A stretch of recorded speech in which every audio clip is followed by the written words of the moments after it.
I'm Jennifer Campbell, creator and host of the Systemic Leadership Summit. Welcome to this session, and in this session, we'll be talking about systems intelligence in the corporate world. Leaders need new ways of understanding and responding to the complex challenges they face. It's important they embrace approaches that provide more sophisticated and quantum solutions to the forces at play today. My guest for today helps leaders sit with paradox, be open to multiple perspectives, anticipate unintended consequences, and make decisions that are more elegant with greater commercial upside. We'll be discussing how she does just that, and her name is Sarah Cornally. Sarah is described as a frontier writer. She's someone who explores beyond the boundaries, searching for emergent ideas that will leverage the way we live and work together. Sarah's work focuses on enabling leaders to collectively create successful businesses and organizations, in which people thrive while achieving the organization's purpose. She has a special interest in developing a greater capacity in leaders to respond insightfully and effectively to uncertainty and complexity by rising to the challenges and exploring adaptive solutions. Sarah has over 30 years consulting experience working at executive and board levels in the areas of leadership strategy and development, organization change and issue resolution, effective system and group dynamics, and executive coaching and mentoring. Because of her reputation in resolving complex and challenging issues, Sarah is sought out by board directors and C-suite executives to provide consulting services in leadership, cultural change, and issue resolution. Sarah has invested the last 10 years exploring a new language, the language of systems, and is a systems intelligence pioneer in Australia. She has completed master-level training internationally in organizational systems dynamics and now trains consultants in this field. Sarah leads certifications in the Asia-Pacific region for the transformational leadership technology, the Leadership Circle. For over 10 years, she was an accredited facilitator on the Australian Institute of Company Directors faculty, including the Board Ready program and the Advanced Diploma Mastering the Boardroom. Sarah's academic qualifications include studies in behavioral, biological, and engineering sciences, as well as in organizational behavior and industrial relations. She earned a master's degree in safety science from the University of New South Wales and is a graduate of Harvard University's The Art and Practice of Leadership Development. She's a fellow of the Australian Institute of Company Directors and an associate fellow of the Australian Institute of Management. And now she's here with us in the Systemic Leadership Summit. A very warm welcome to you, Sarah. Thank you so much for being here with us. You're very welcome. Thank you. And so we are in for a conversation about systems intelligence in the corporate world. And in your introduction, I already shared with our viewers that you help senior leaders sit with paradox, be open to multiple perspectives, anticipate unintended consequences, and make decisions that are more elegant with greater commercial upside. Now, I love that. And I'm very curious, how do you do that? And how do you use the systemic to do that? Well, I think first to speak a little bit about what does pace and complexity do to us? Mm-hmm.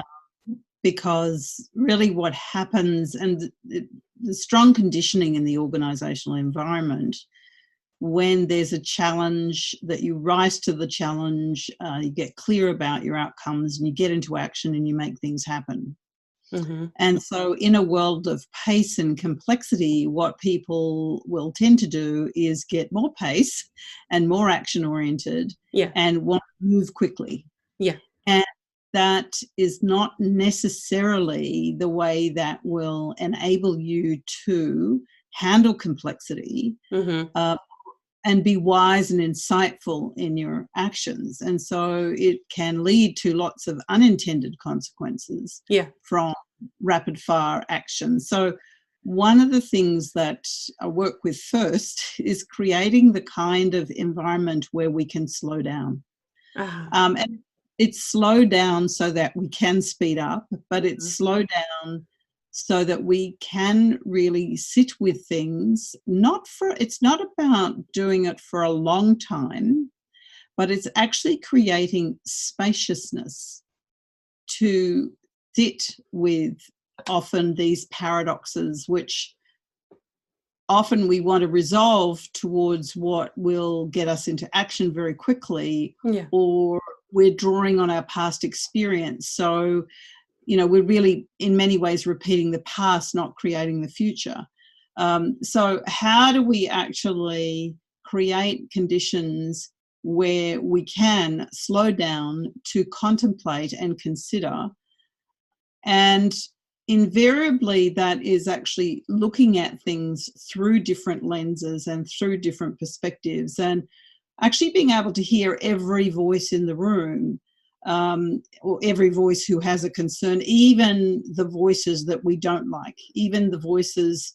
We've just recently had this in Australia, where the Banking Royal Commission has revealed very serious consequences of people being very focused on high performance, achieving outcomes, and lots of unintended consequences and lots of complexity arising from that. So, so it begins with how do we create the conditions that we can actually do that, so that things are well considered, that we are listening to that which we don't want to hear.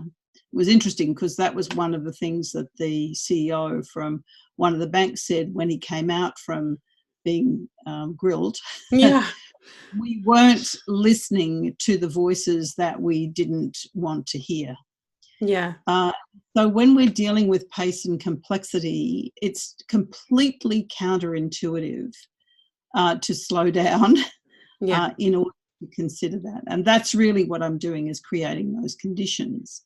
Now, if you ask the question about how do I do that systemically, or how does the systemic come in, what's really important about that is one of the most fundamental tools, if you like, of doing systemic work is actually to map systems. So if you can map a system and see what are the relationships between the various elements of the system, and think about how things might impact each of those elements, and what are all the possible computations, you start to get a sense that it starts to become bigger than what we can actually digest. So when I learnt about systemic constellations, I found that incredibly powerful, because we could actually map the system, identify where we needed to focus on the system, given the question or given the issue, and then represent the system with people, sometimes not with people, but look at actually what were the dynamics, or what are the dynamics, or what are the potential dynamics that go on between the various elements, so that you actually see something in a new way that your conditioning doesn't allow you to see. So that's a very, very powerful way of shifting people's perceptions and opening them up to expanded possibilities. And it's strange, because with this work, you don't know what's going to come out of it. And it's very interesting, because as consultants, there's been a conditioning or an expectation that as a consultant, I will come in, I will analyse, I will propose a resolution. And so it's really this sort of expert mindset. Systemic work, no expert knows the answer. In these levels of complexity, nobody knows the answer. So it's really more, how do we explore and discover and see things that or reveal things that weren't otherwise visible. Mm-hmm. And this is where the power comes, because then you get absolutely fresh insights. Yeah. So up until this point, what you shared is two major things that I'm getting from your introduction, and that is, one has to do with when you work with leaders in a fast-paced environment, is that you create the conditions for them to slow down and to do something about that's counterintuitive to the reflex to hit on the gas and speed up even more to deliver. And then when you talk about how you do that, then creating these conditions means really looking at the system, or maybe the systems, or the group of systems they find themselves in, so that that creates an opening up of looking at new possibilities.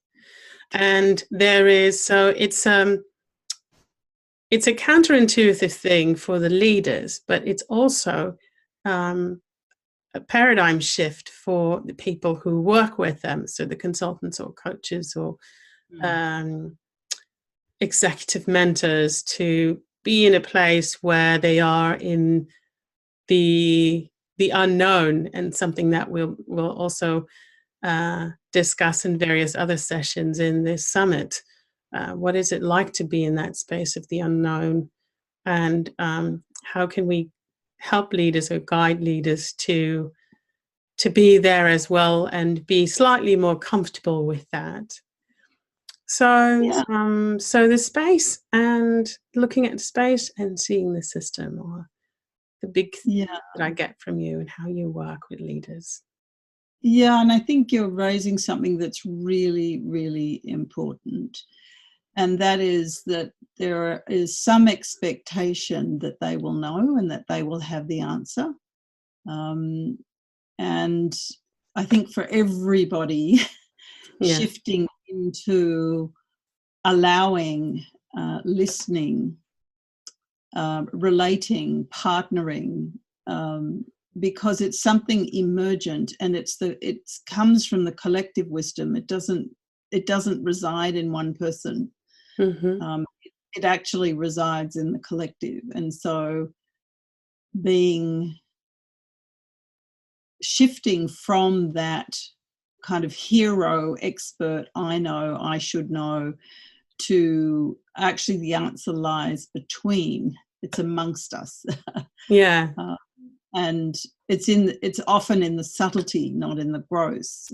So it's a very new way of thinking and being, and particularly in an organizational context. Right. So that's why it's so interesting to talk, especially about the corporate world or the corporate space, and where the systemic can then speaking of space, get more space, or can be leveraged more. And before we go into that more, I would like to know, what was your introduction to the systemic? When did you start working with it? What's your starting point or home for systemic approaches? Well, fascinatingly, it started in my family life. Yeah, true. When I was a child, because my mother had two husbands, and in her second marriage there came two children, and existing children, and then my father had four meaningful relationships. My mother was the first, and then so lots of steps and half sisters, and all sorts of things. So when people asked me about my family as a child, I had to draw a systemic map. Yes. In order for people to understand. So that was where it really began. The next place was when I was working as an occupational therapist, and I specialised in treating very complex, difficult, intractable, unresolvable workers' comp injuries. And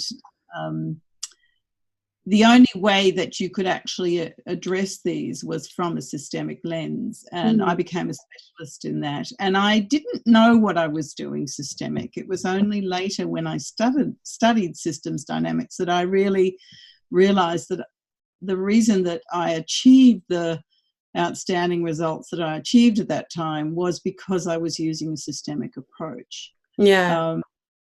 And I never really understood why I got the results that I got, but now I understand, and that came later. So that was much later in my career when that was in 2008, 2009, about that period, where one of my colleagues said to me, have you looked at systemic constellations? Yeah. And I had studied a lot in terms of reading Peter Sengi's work, Meg Wheatley's work, Maturana's work, Fritjof Capra's dissertations. And so I'd had a big exposure to systemic, but I hadn't actually done any studies in applied practical approaches. And when this colleague of mine said, you'd be fantastic at this, have you ever looked at it? And I said, no, I haven't. And when I did look at it, I went, oh my goodness, it's like I met myself. Yeah. Oh my goodness.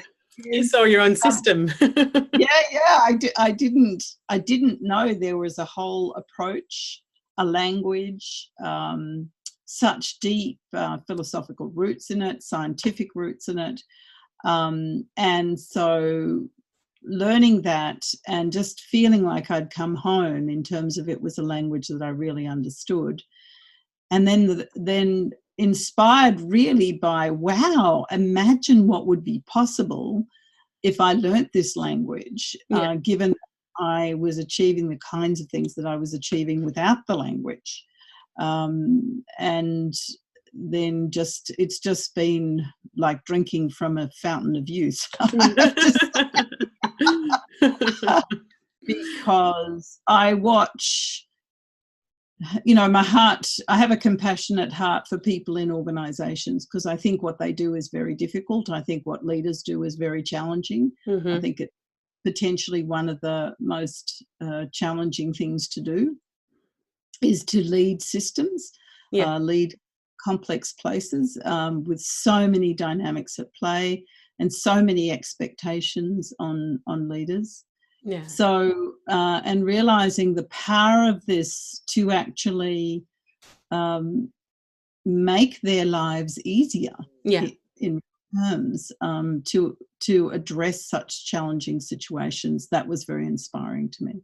Yeah. And I just wanted to be part of it. And the freedom that I discovered by understanding the systemic language. Yeah. That's how is that? What elicited a sense of freedom for you in the systemic?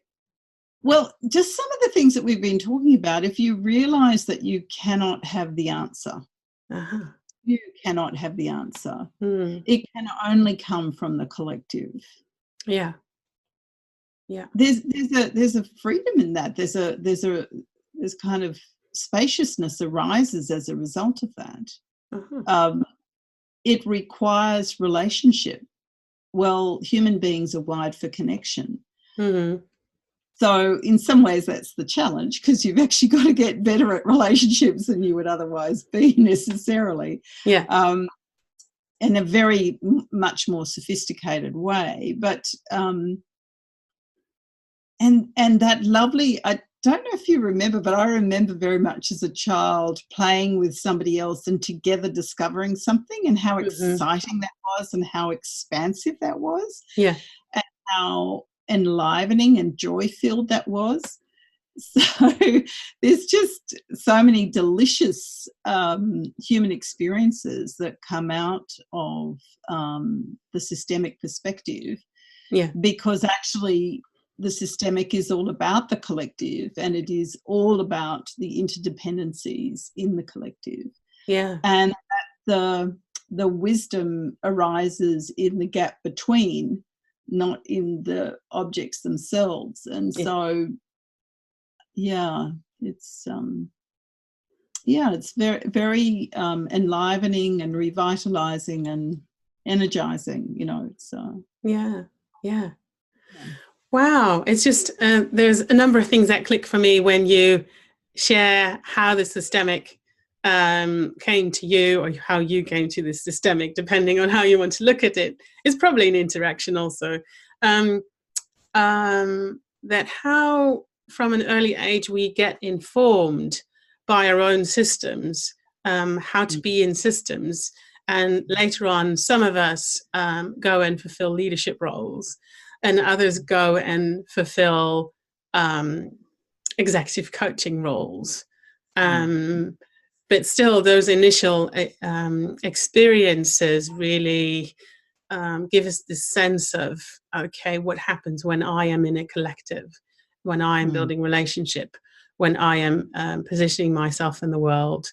And then after that, there's all this about what we are taught of what a leader does, or what an executive coach does, or and then that moment when someone asked you, have you heard of this work? And that then there's a rediscovery and a reframing of your role and of the possibilities within the role that you fulfill or want to fulfill in the world, and your contribution to that. So thank you for sharing that, because it's such, even though the role names are different, the path in terms of guiding leaders into the systemic, and I want to ask you more about that in a minute, but guiding leaders into systemic, what I find is that it also starts with how did you initially learn about being in your system, and what did you learn there, and what then called you to fulfill a leadership role, and what did you learn about the possibilities and impossibilities, and then here's something new called systemic. And that's what I want to ask you about. How do you, when you work with leaders, there is creating the conditions of the space, but also how do you then introduce the systemic into a corporate setting? Because there's so many different ways to introduce something.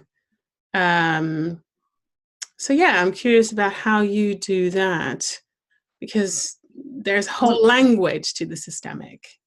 There's a whole way of looking at it. There's experiences. So how do you do that? Well, it's really a matter of being attuned to the client or the situation, and joining them there in the language that makes sense to them, or the process that makes sense to them.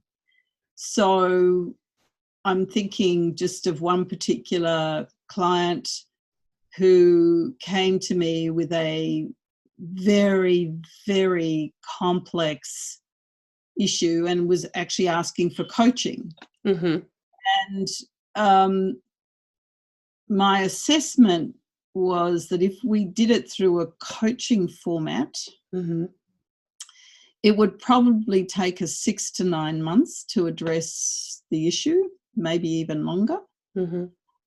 And when I looked at it from a systemic perspective, I reckoned that we could probably spend about 2 to 2.5 hours looking at it systemically, and she would be able to run with it quite quickly and get a resolution in a much shorter space of time.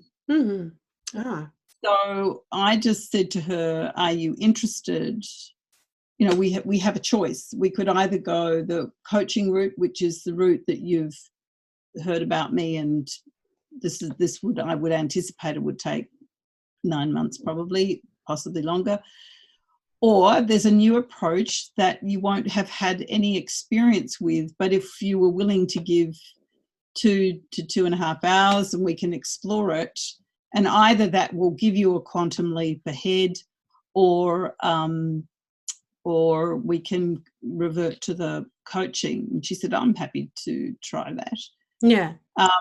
And then we just literally booked a time, booked a room, and we started mapping the system and all of the dynamics. Mm-hmm. So I just went straight to the work. I didn't explain anything, rather than just said, let's map the system. I did some systemic interviewing, which was to really define what the issue was and what systems were involved and what we needed to examine. Mm-hmm. But after that, I just took one step after the other, saying first we'll do this and then we'll do that, and then, you know, and she just came with me because I think that helped because it was in a one-on-one situation. Yeah. Yeah. And interestingly, it took us about 2.5 hours, and it took her 6 weeks to do the first phase, and it went really, really well, and she did it all herself and didn't need to check in with me. And I contacted her after the 6 weeks, and then she had another 6 weeks phase, and I contacted her 3 months later, and she was done. She'd sorted the issue out. And that's one of the illustrations I give about the value of systemic work. Yeah. Because she did it all herself. There was no expert from me. All I did was facilitate her looking at the system and the system dynamics and all the parts and their interactions, and we examined, you know, possible interventions and what their impacts might be to the system. Yeah. And she was just equipped to do it herself, and so she was drawing on her own wisdom. Yeah. And it was really, potent and powerful. Yeah. So what you're actually saying is then, from the results point of view, in terms of, there we have it again, in terms of pace and impact and result, and when do you have your result? There was, you offered 2 options on how to work, because that's usually also how many leaders and many people who seek out external help, who go and see, okay, I need coaching, or this is the solution that I need. Whereas when you offer 2 different options, in this case, there is also a way to get to results faster. And there was a relationship between you and this person where they trusted you enough to go take a different route that they were not familiar with, to then get to the result much quicker. So it's interesting how that works. That's a good reflection, because I might meet somebody else and my assessment is that approach wouldn't work with them. Mm-hmm. So then I use it, if you like, it's the lens I use, and I may not do anything that they would recognise as different, but I might, for instance, use systemic interviewing. Yeah. Which it's just a matter of asking systemic questions, and as they answer the question, they reveal the system and the system dynamics, and they find their answer themselves. So it's not me telling them anything, it's them realising it or discovering it. Mm-hmm. And it's actually helping them get a felt sense. I think this is a very important part of the systemic work that I do. When you know something in your body, you have more conviction than if you just know it in your head. Yeah. And the work is intended that a person actually can know it in their body. Yeah. And it produces a kind of conviction, but also a point of calibration, so that if they are taking steps forward and something doesn't feel right, they pay attention to that. Right. Right. And use that as one of the things that I say with systemic intelligence. I think it's actually remembering something that we knew as children but have forgotten. Mm-hmm. And I think some of the ways in which we educate ourselves takes us very much into the head and out of the body. Mm-hmm. and so that's important, you know, to develop the mind and all of those sorts of things. But if you can come back to knowing something in your body, it has a ring of truth to it. There's something very solid in that. And I don't mean things that are airy-fairy. I mean actually things that are quite solid. Yeah. That's very powerful. And so I'll use very different approaches. Sometimes it's just I would use some what I would call education about systemic thinking and systemic principles and the way systems work. Mm-hmm. A little bit relatively brief, because I don't think people in organisations typically want deep explanations for things. They want to get on to the work, but enough for them to go, oh, okay, that's a very different way to look at it. And okay, I can see that that's actually really relevant here. And so it's, again, it's being systemic about it, actually. It's being attuned, being connected, having a repertoire, being able to actually meet the client where they feel well met, and therefore they can come on the journey with you. Because they feel got. Do you get, she gets me. What? Oh, she gets our world. She's you know, I'm in solid hands here. I'm not in flaky. And so that's also where the trust comes in. And as you are sharing this, what clicks for me is that in your work with leaders, to help them cross the boundary of into the systemic or not, depending on what really works well for them, is that you really have your systems intelligence hat on, and that and that you embody what you just say, and that is to tune into yourself, into your whole self, to then start meeting the client where they are, so that you can then see, okay, what are the interventions, or what are the ways of working that I want to use, so that I can help the client take another step in this journey that we're on. And also what you said about being in the body more, and that is that's something that we all have when we are younger, and that the systems that we then enter in sort of prioritize being in our heads more, and that it actually, working with leaders systemically, is directly or indirectly an invitation to be in your body more, and to let your own system inform you when you're making decisions, or when you need to be in a difficult space or deal with a complex issue. And it reminds me of one of the questions that you mentioned during our pre-call that you ask leaders, and that is, how many times do you make decisions from your gut? And I am so curious, what do they say when you ask them that question?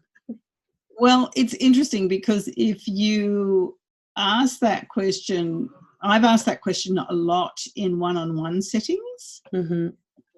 And I haven't done the numbers, but it's a huge number of people who say, oh yeah, when I trust my gut, I usually just use the data to back up what my gut's telling me. And then I notice when I listen to the data and I don't listen to the gut, and I always regret it. So this is, and I found this actually in quite senior executives, where, you know, the sniff test, that there's a felt sense about it. I think you've got to be careful here, because there is a whole lot of cognitive biases that we can have. And this is the difference between convincing myself. So this is where the mind is in the first position and the body's in the second. Mm-hmm. or is the body in the first position and the mind in the second? And if the body's in the first position and the mind's in the second, in systemic terms, that's right order.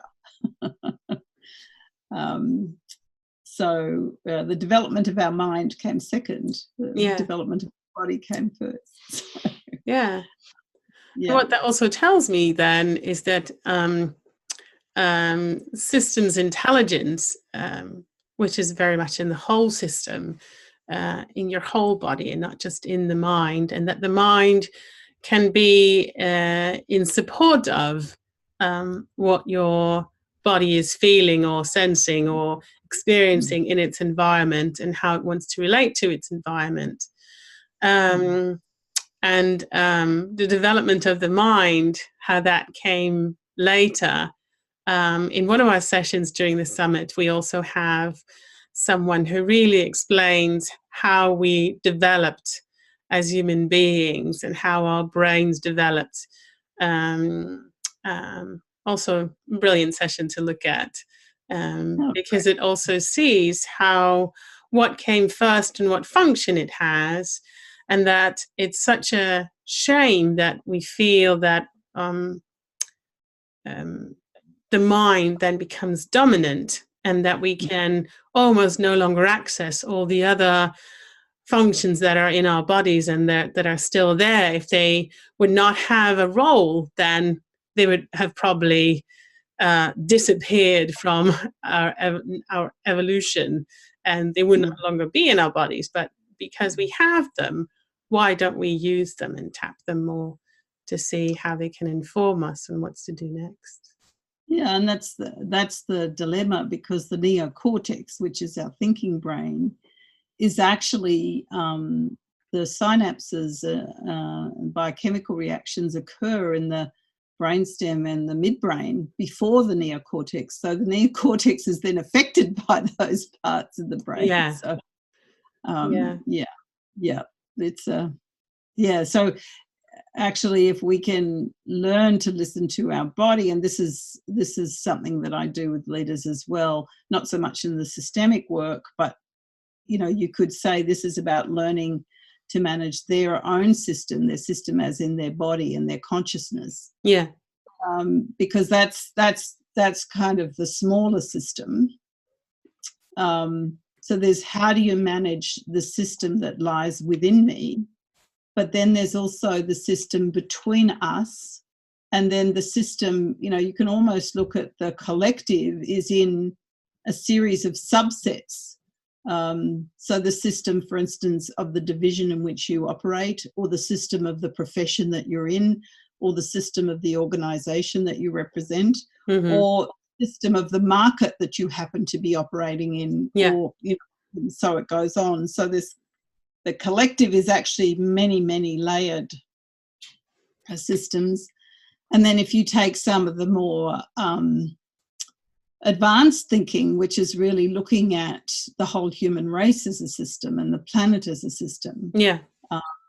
And, of course, that's what we're experiencing, is the world is getting smaller and smaller in a way, because everything's converging and everything's connected.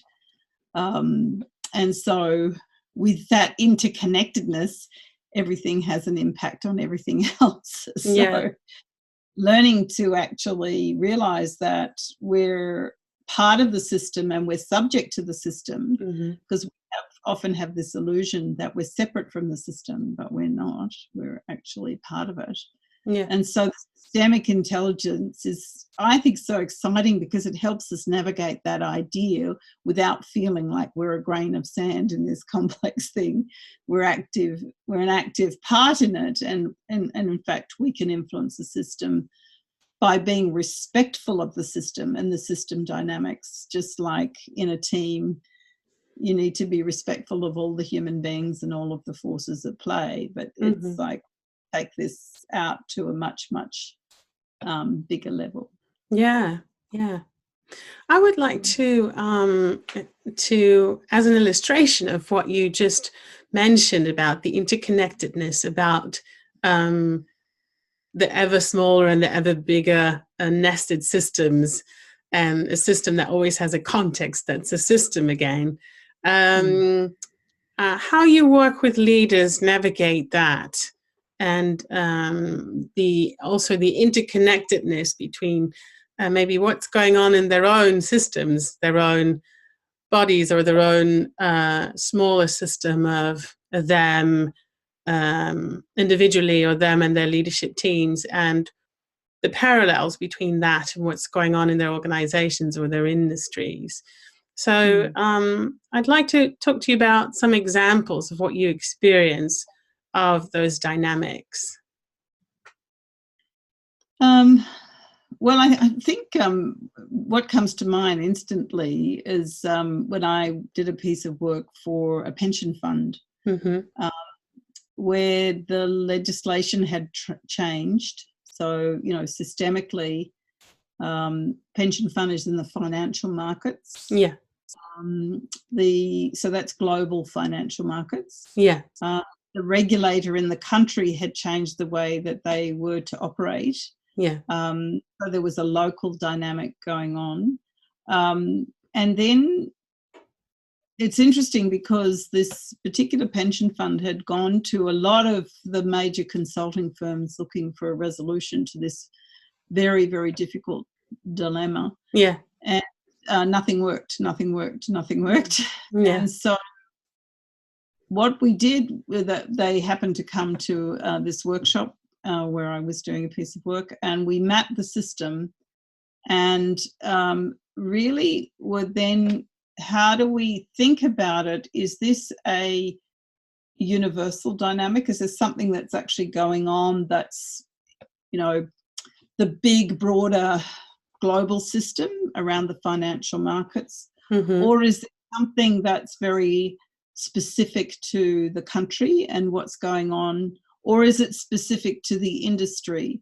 So we really needed to explore what was the connection between each of those perspectives to work out where do we actually need to work. Yeah. And in the end, it was quite interesting because it went back to their origins. And when we were mapping the system and looking at the system's dynamics, it really zeroed in on their origins and how they began. Yeah. And so it actually went back into the past. Yes. What was their first impulse, and how would that first impulse, if they started today, how would it show up?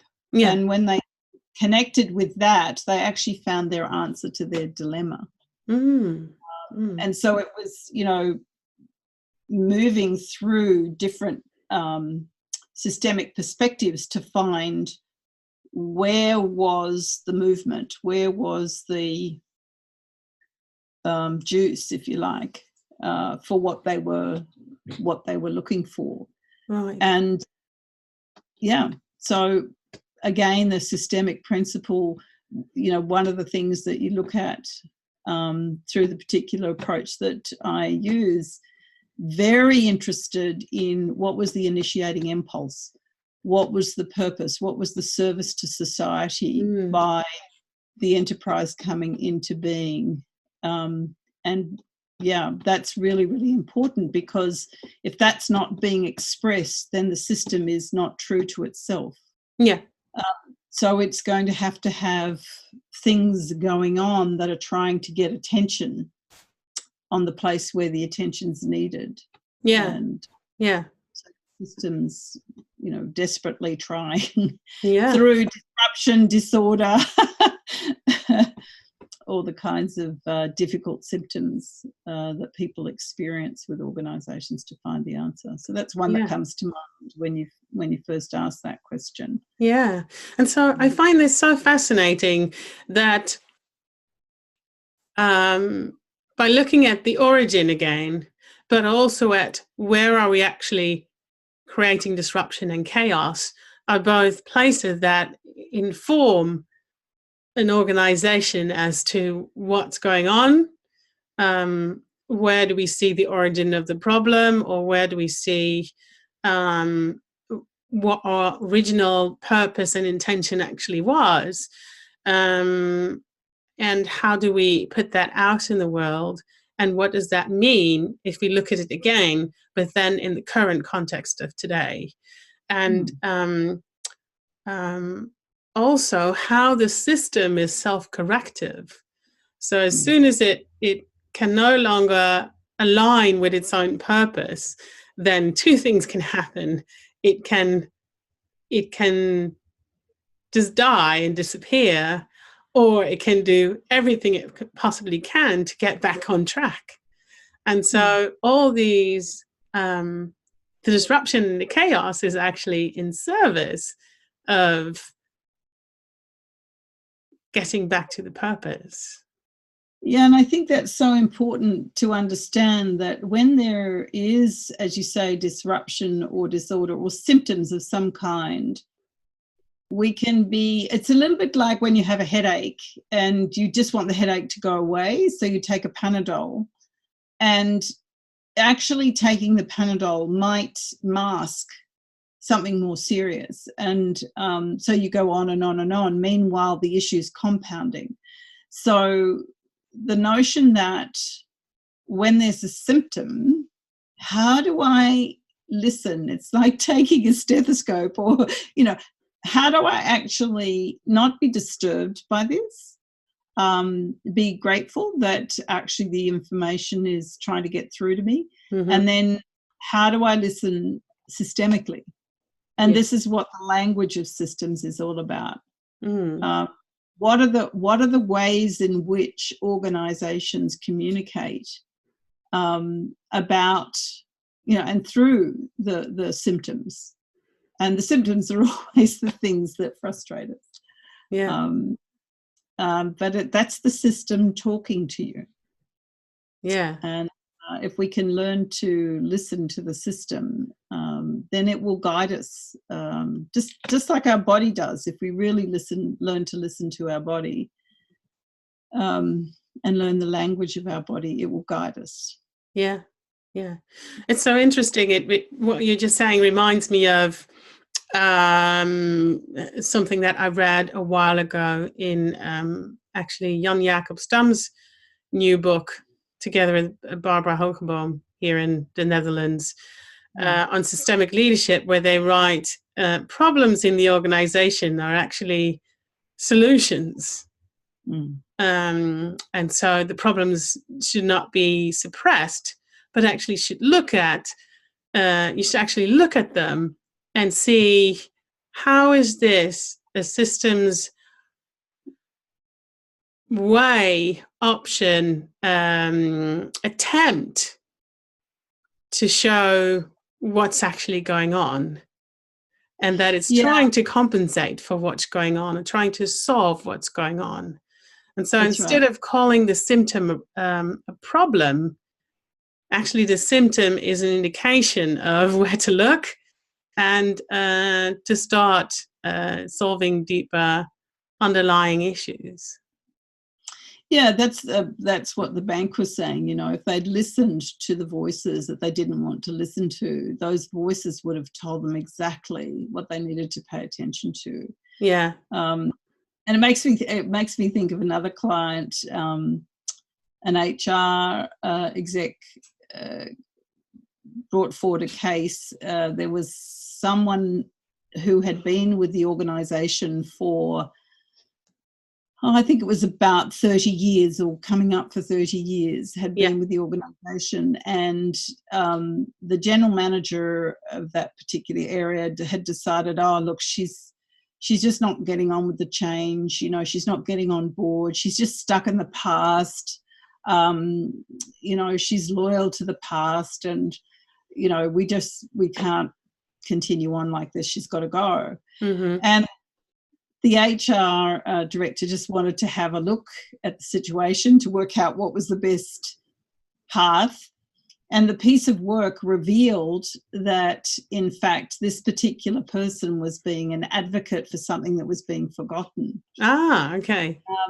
And that showed in the piece of work that we did. And so the HR director went back and shared her discovery with the general manager, and the general manager completely shifted, saw it from a very different perspective, and realized that actually this, what she was advocating for, was actually really, really important. But she hadn't put it in that language, so she hadn't understood. Yeah. But the systemic work revealed what it actually was, and turned the whole situation around. So saved a lot of money, a lot of complex industrial relation issues by the system revealing what this was all about. Yeah. And very, very powerful. Yeah. Wow. I love that example, because what we often see is that organizational issues or problems get isolated into a group of people, or sometimes even in one individual, and it's like working with the symptom to try and get rid of them and put them outside of the organization and say, okay, they're gone now, so now we're cured and now we can move on, only to discover a few weeks or months later that it's popping up in other people as well, and that actually the problem has worsened instead of that it's become better, or that things have improved. So it's interesting how the fighting symptoms is not a very good way to heal your system.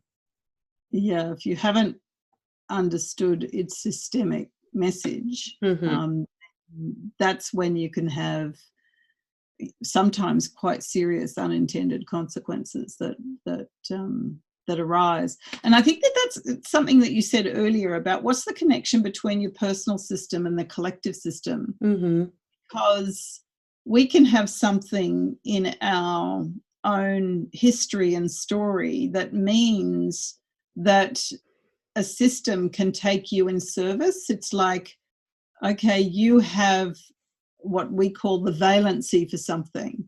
So if you have the valency, say, for some sort of anxiety, then you show up, the system takes you because you will show up with the kind of anxiety that the system wants to use. And this now makes the system sound like it has a consciousness, and in fact, as an organism, it does. It just does our head in to think about it. But so then you're taken in service of something for the system, and then you can be blamed personally. You can be scapegoated personally, and you have no intention and actually no consciousness, no actual awareness that you're doing what's happening, but you've been taken in service by the system. And so we then blame individuals and load the consequences onto the individual when in fact the individual was trying to do a service for the system unconsciously. Right. And thanks for addressing this, because it brings me to the power and control dynamics in organizations, because we are talking about systemic intelligence in the corporate space, and we're talking about working with leaders. And so if there's no awareness with leaders around these type of dynamics, of which you just gave a very powerful example, then power and control are then dynamics that we use to scapegoat or get rid of people. We had the system project all these things into.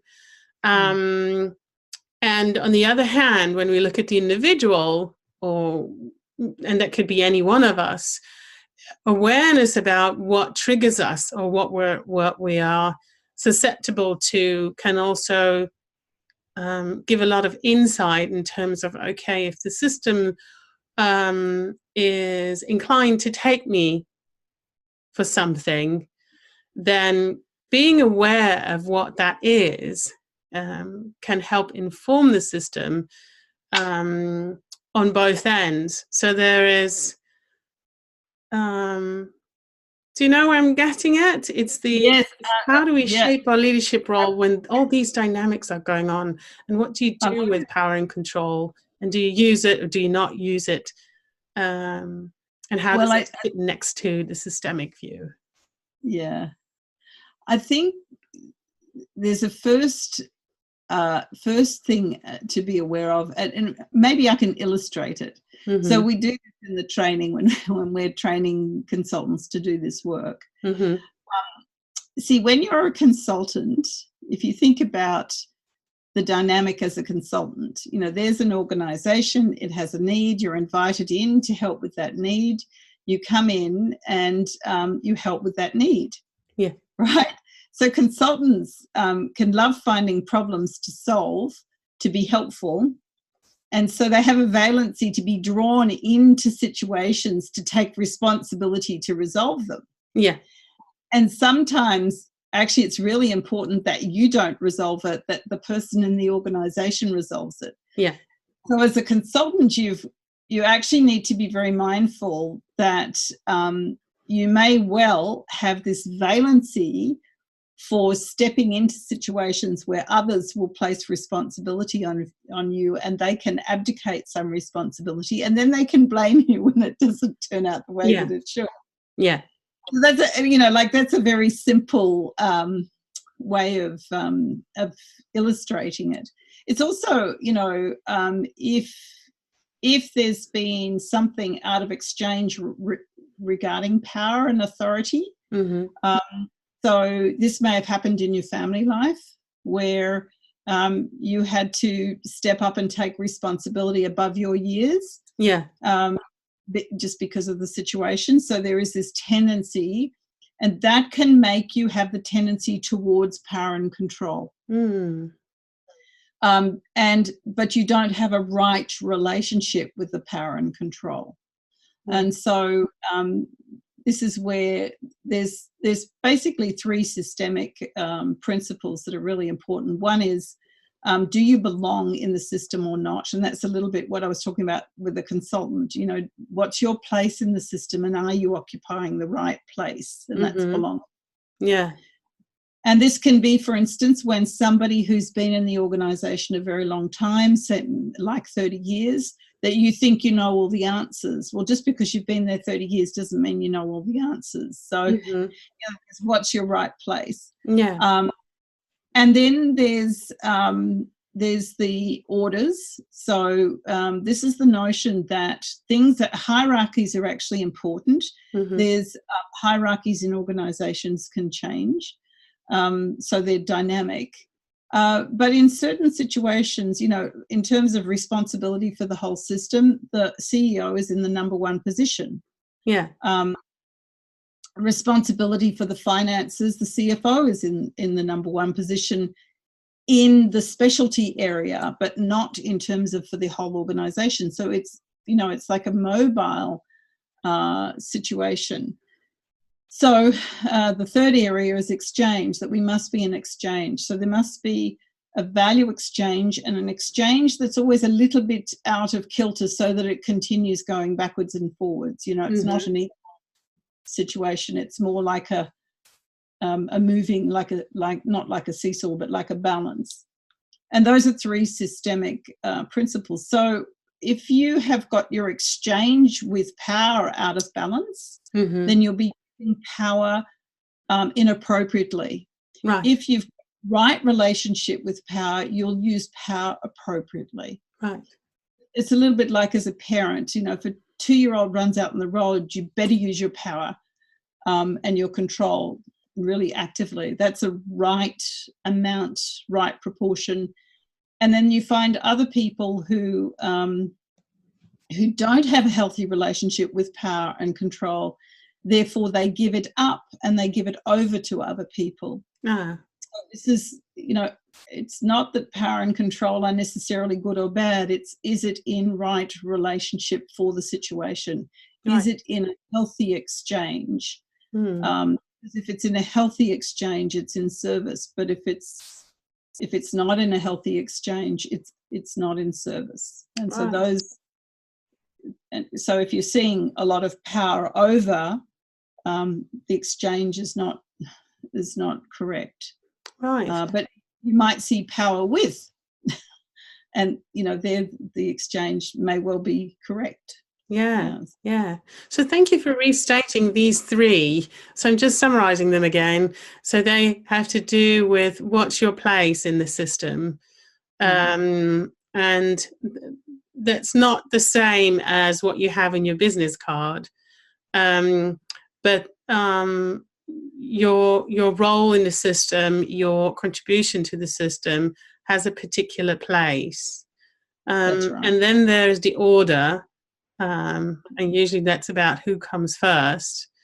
Who comes first, who comes second, and who comes third in this context. Yeah, in that context. Yeah, and context then defines what the orders would be. Yeah. For instance, if you need a certain level of competence, and let's say the need was around marketing, then marketing would be in the first position because that competence is required in this particular setting. Yeah. But in another setting, it may not be required at all, and therefore it doesn't have a place. Yeah. Yeah. Yeah. And then there's the third one, and that is about the exchange. Are you in right relationship? Are you honoring the exchange of what you bring? And in this example, it was, are you in right relationship with power and control? And then are you using it in the way that serves the system that you then take up your place and are do that from the right stance or perspective, where you are in the greater context of things. That's right. I think that these three are very important to mention. I recognize them a lot from the systemic approaches, but it's really good, that people know that these are very strong principles when looking systemically. Yeah. Well, in fact, going back to the symptoms, if you breach any of these principles, this is what produces the symptoms. Yeah. So, for instance, if you try to, where you've got somebody in an organisation who's wonderful and everybody loves them, and their season is over, but nobody can let them go, so that they create a job for them because they really don't want to miss them. And it creates all sorts of problems in the system because they don't actually have a place. Yeah. And so then it's, how do you have a good ending? How do you really honour somebody? So from that exchange point of view, if they have been an extraordinary person who's made a huge contribution, how do you say farewell to them in a way that honours that and dignifies that? And so then they're free to go, and you're not trying to put them in a place that doesn't exist, because the system will reject that. If the system doesn't have a place for somebody, that's going to cause turbulence somewhere else. Yeah. And it will. That's like you're blocking something, or you're stopping the flow. So then you'll see symptoms of stopped flow, which might be stopped flow of money. It might be stopped flow of sales. It might be, there's any number of things that it might be stopped flow of. Yeah. And that's an example of the systemic language. Yeah. Wow. We've been talking about systemic intelligence or systems intelligence in the corporate space, and we've almost come to the end of our conversation. And this is such a strange point because there's so many other questions I'd love to ask you. But I'm going to restrict it to a few that I asked many speakers. And one is, now that you work with leaders and you work with the systemic, and you do that the way you just explained in the past minutes, how did that inform you about how you shape your own leadership in your life? Well, interestingly, when I studied the systems dynamics, I started to understand what I'd been doing. So it's like I looked in the mirror and saw myself properly for the first time. So that's, and I was really confused. I had no idea, how I achieved what I achieved. Yeah. So it was this lovely sort of really knowing myself, and so that was one thing. But I think the big thing, and it's funny because we were just talking about power control. Yeah. I was a high performer and high achiever, and sort of very much onto things and making things happen. And yeah, I would say the more I go into the depths of understanding of the system and systemic intelligence, the more relaxed I become, the more free I feel, the more connected I am to other people, the more curious I am about what I might discover. So there's, there's a peacefulness, and there's a freedom, and there's a like a loosening, a letting go, and a trusting. So it's almost, if I can listen to the system and pay attention and stay connected, it'll all work out, and I don't have to worry about it.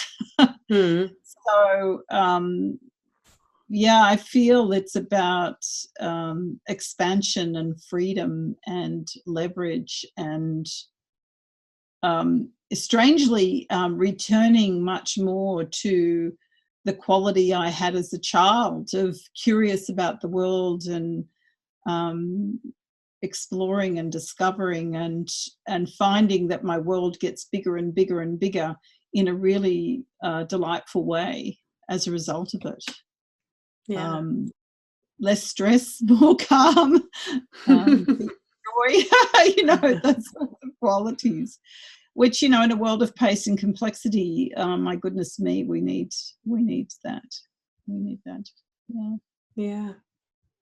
Thank you so much for sharing that. I was going to ask you next, what is one of the key principles or the key things that you would like the audience to take away from this conversation? But for me, at least, and maybe you want to comment to it still, but for me, at least, this last bit, what you say about actually experiencing more calm and more trust in your inner system, and experiencing a bigger world, and getting closer to the essence that you had when you were a child, and looking at the world with curiosity and approaching it that way. Those are beautiful things to have, and to be informed by while working in the systemic realm. So that's what I'm taking away, at least, and many other things. But maybe there's something that you want to add to it. If it were up to you, what would you like the audience to take away from our conversation today? Well, what I'd love for people to be curious about, what is the language of systems? What difference would that make for me if I learned that language? Because my experience is that it's so liberating. And in real terms, the reason I'm so passionate about this, and why I want to share it with as many people as I can, is because of that freedom and that expansion. And one of the things I know about human beings, we love that feeling of, oh, I didn't know that. Or that feeling of expansion is such an enlivening feeling. And when I see people getting more contracted, and I know expansion is available, that's I would like them to experience what I experience. So that's what my invitation would be, is the joy and liberation that comes once. That's not to say that it's easy. It's quite an adventure to develop that. But I suppose the thing that I love, is that it opens my heart more, and my mind can relax, and I can actually trust the forces of life. But I need to pay attention to the voices that of the forces of life, so that I'm with the flow, not against the flow. Yeah, yeah. Yeah. Wow, being with the flow. Well, the adventure of learning the language of systems. We, Sarah, we've been talking about systems intelligence in the corporate space. And we touched upon so many different aspects of it, how you work with leaders. Also, we talked about these different roles of leaders and consultants, or leaders and coaches, and the awareness and the possibilities that the systemic approach can bring while fulfilling either one of those roles, and the awareness of the context that we are in. We talked about the symptoms versus getting to more the root or the core of what's actually happening in a system, and how principles of, for example, place, order, and exchange can be very important entries to look at when you experience systems in an organization, or systems dynamics in an organization. We talked about how you started off with this work and what it brought you in, and how you made a shift from being fast-paced high achiever to a space where there's actually more expansion in your world, and where you can go back to meeting the world with curiosity and joy. And that's not an easy road, but it's definitely an adventurous road and can be a very rewarding road. So, Sarah, I truly enjoyed this conversation today. I want to thank you so much for being with us here in the Systemic Leadership Summit. Thank you. It's so delightful to have this conversation and share it with somebody else too. Thank you. Thanks for including me, Jennifer. You're welcome.